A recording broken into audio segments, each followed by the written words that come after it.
Hello and welcome to episode 4 of Radiant Kitchen. I'm so excited to have you joining me again today, and I hope you have really got a lot out of the past 3 episodes. The feedback I've been getting has been very positive, so I'm very happy to hear that. So on today's episode, I will be talking about an exercise myth, I will be talking about a superfood, which is coconut oil, and I will be looking into cereals and muesli.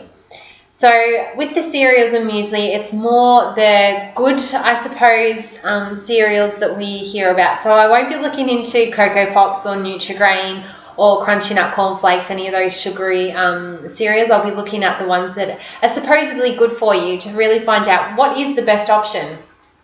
So let's get straight into it. The myth of the week this week is all about weight training. I get asked this a lot, or just told this a lot by clients. And because all my clients, or mainly all my clients, are women, they do have this in the back of their head, or most of you guys do anyway. And that is lifting weights or doing resistance training will make you bulk up and get all muscly. And that is so not true. That myth is absolutely incorrect, and I answer this each and every time. But the reason is that us women don't have enough testosterone in our bodies to allow us to bulk up like men do.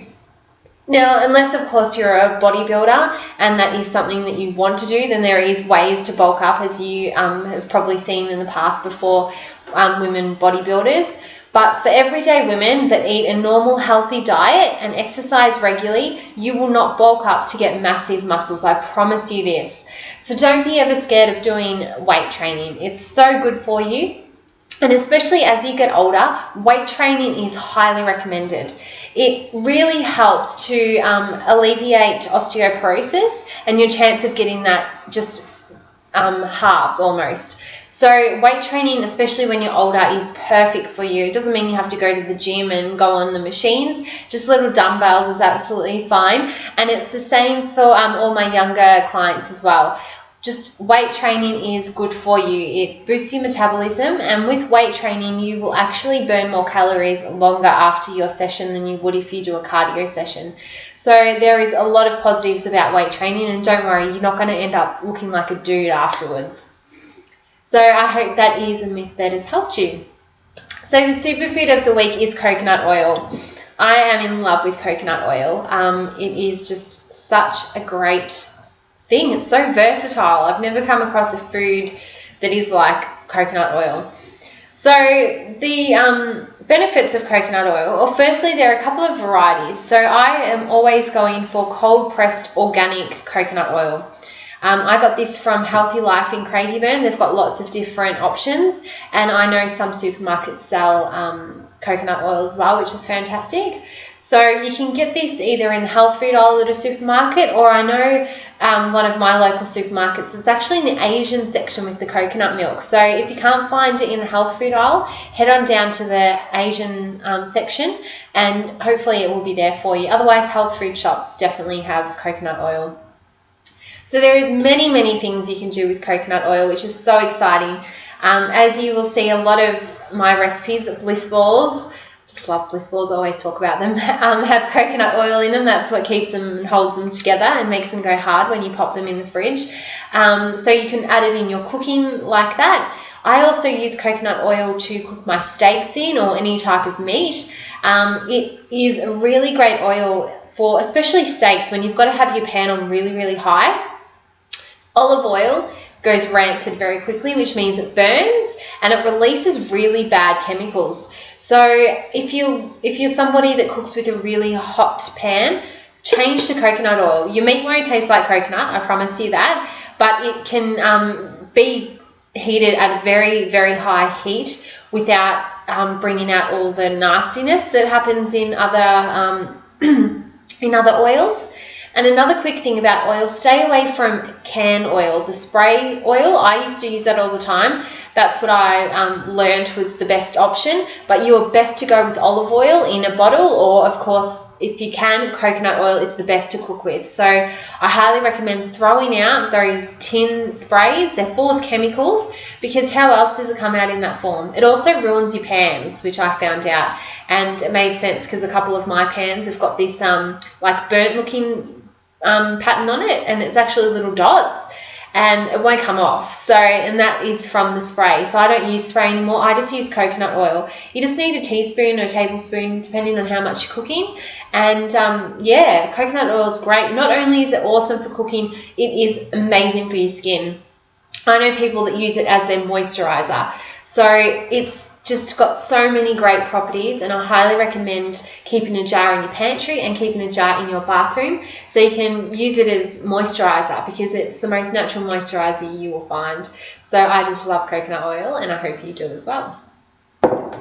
So let's get on to our food group. So as I mentioned earlier, it is cereals and muesli, and I've gone for the most popular. But this time, instead of going for your standard supermarket chain brands, I've actually gone to Aldi, because I know a few of you shop at Aldi. I shop at Aldi.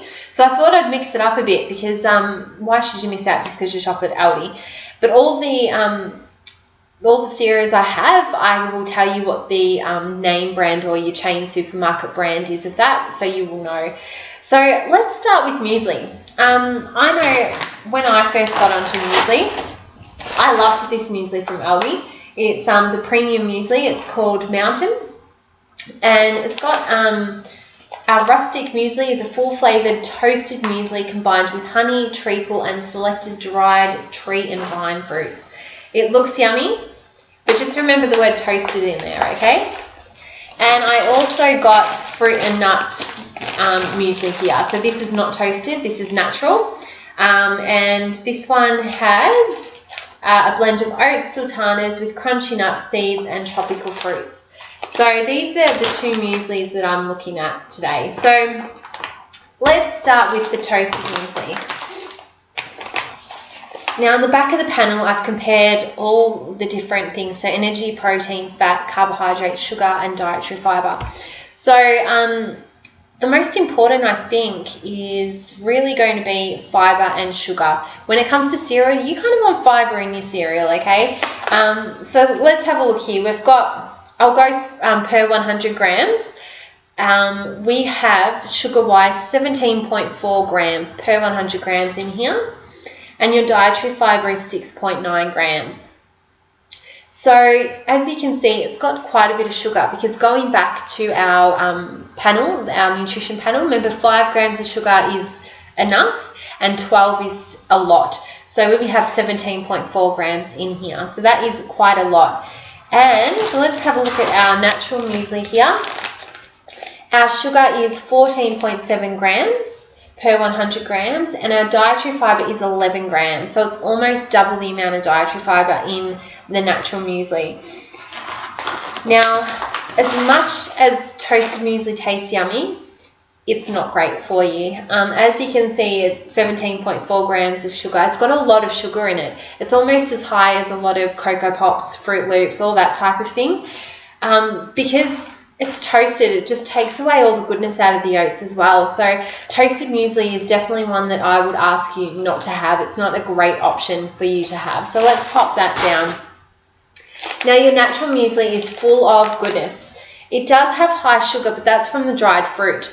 So that is another thing you need to keep in mind, is not having too much dried fruit in your day, because it's sugar.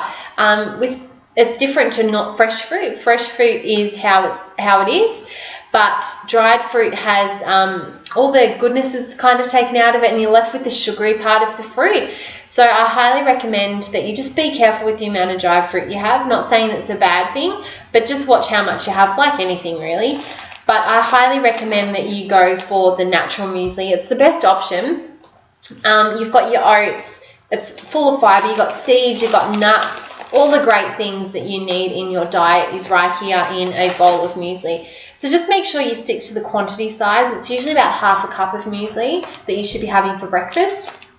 And have that with your skim milk or your fat milk or your almond milk or your soy milk or yogurt, whatever dairy you have with your muesli. So definitely get rid of your toasted muesli and go for natural muesli. And an even better option is making your own, which is really easy, and you have a recipe for my Radiant Muesli as well. So perfect. All right, let's move on to our cereals. So I have Bran and Sultana, which is Sultana brand. I have Balanced Right, which is just right, and I also have Special Flakes, which is the same as Special K. So, don't you love how Aldi just copies names pretty much? Okay, I am going to start with the Balanced Right, which is Aldi's version of Just Right. So again, looking at the nutritional panel, it's pretty much exactly the same as Just Right. I haven't checked the label of Just Right, but by the looks of this and the sound of it, it's pretty much the same as Just Right. So let's again look at the dietary fibre, and we also want to have a look at the sugar content. So the sugar of this per 100 grams is 21.9 grams. That is a lot more than both of those mueslis, even the toasted one. Your dietary fibre is 7.8 grams, so it's more fibre in here than it was in the toasted muesli. But we also have folate, calcium and iron in small quantities in this Balanced Right. So, okay, a bit of sugar though. Let's go on to the next one. We have Brandon Sultanas, or Sultana brand, Aldi's version. So let's have a look. Sugars, 32.1 grams of sugar. Isn't that huge? I used to eat this. Before I really got into nutrition and eating differently, I thought Sultana brand was good for me. I'm like, oh yeah, I'm getting my fibre and my bran. It's got to be good for me. But it is 32% sugar. That's just crazy. Your dietary fibre, however, is 15.3 grams per 100 grams. So that's more than the mueslis and the Balanced Right as well. So it's got a bit of fibre, but all that sugar, it's crazy. It's crazy how much sugar's in there. Compared to 14.7, you're looking at almost double. But we also have in this vitamin B1, vitamin B2, folate and iron as well. So you do have some other benefits, but a lot of sugar. So probably not the best to have so far with cereals. Let's go back to our Just Right. But if you do need more fibre in your diet, I highly recommend getting All Bran and adding that to your cereal that you enjoy to get your extra fibre. And the last cereal I have is Special Flakes or Special K, and I've gone for the natural version here. So we are looking at the sugar. We got 16.6 grams, so it's half of what was in the Sultana brand. So a lot of that sugar would be natural sugar from the Sultanas, so do keep that in mind. And we have no fibre, no dietary fibre in this cereal at all. We do have vitamin B1 and B2, folate and vitamin E, calcium and iron, but no fibre. So I think with cereals you really need to have a bit of fibre. So if this is something that you like to have, add in your All Bran to it as well to get that fibre. I think it's really important. So we've got 16.6 grams of sugar. So this is definitely out of the muesli and the other cereals, it's definitely the one lowest in sugar. So as you can see, it's really interesting to look at the panels and find out what's good and what's not. So if you're somebody that loves your cereal, you're not a muesli person, I used to be that way, I would definitely go with your Special K or your Special Flakes and adding in some All Bran and maybe even like a small handful of dried fruit to get that sweetness if you want, or even fresh fruit. Special K and Special Flakes are great to add in fresh fruit, berries and things, so that's a great option. And just remember with your muesli, we are going to stick with natural muesli and we're staying away from toasted muesli. It's just, you want the goodness. So again, adding in your All Bran in here to up the fibre content, and you can't really go wrong. And giving these to your kids as well, there is no nutritional value in Cocoa Pops, Crunchy Nut Corn Flakes, Fruit Loops, Nutri-Grain. As nice as they sound and they taste, they are just a lolly. You're giving your child confectionery for breakfast. So if you can, give them Wheat Bix or give them any of these and fun it up. Add some dried fruit into it, add some fresh fruits and banana, drizzle of honey, serve it with yogurt. Anything just to cut back on your child's sugar intake. And I have something very exciting coming up, speaking about children, and I know a lot of you are mums, is I have made a very special friend who is all about getting kids to eat healthy, and she has an amazing ebook which I will soon be sharing with you and giving you the first free chapter for free, so you can have a look. It's got full of recipes, full of information, and if you are a watcher of MasterChef, she was actually a contestant on this year's MasterChef, so she's an awesome woman. I'm very excited to now call her a friend. So yeah, keep an eye out for that. So definitely, just with kids, they can eat what you eat. You don't need to give them all the sugary things. They can be a treat every now and then because you don't want to deprive them, but you also want to look out for their health. So that is all for today's episode of Radiant Kitchen. Thank you so much for watching, and I hope you found this very informative. I will see you next time. Bye for now.